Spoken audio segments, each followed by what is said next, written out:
Letztes Jahr, als wir abgesagt haben, hast du gesagt, Bielefeld, ja, trotzdem, ich würde hier gerne weiterfahren heute. Das hat nicht geklappt, wir haben dich eigentlich auch erwartet hier im Finale. Was ist hier passiert, wie geht's dir? Ja, geht's gut, kein Problem mehr.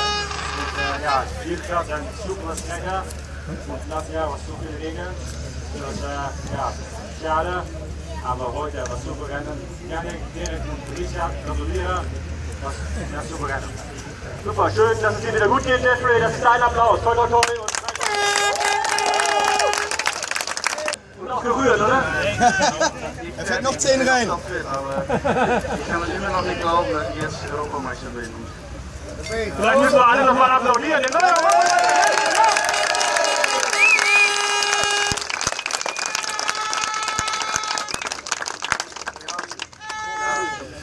Mein Mechaniker und ich, Abi und ich, wir haben die letzte Zeit so hart daran gearbeitet, dass naja, vor allem meine Starts mal richtig gut werden. Und das war immer mein großes Manko. Und ja, also das ist so, ja, wie sagt man das?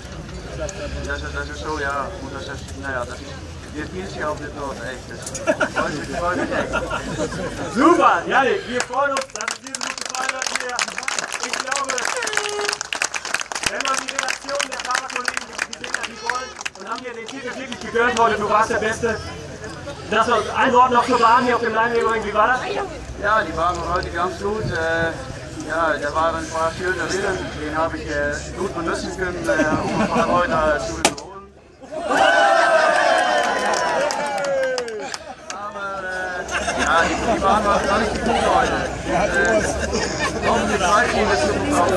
Wir können noch lange fahren bleiben und ja, können wir noch viele Rennen anfangen. Ich denke, diese Worte haben unsere Clubmitglieder alle gehört. Wem ist in Bielefeld, habt ihr gehört? Ja?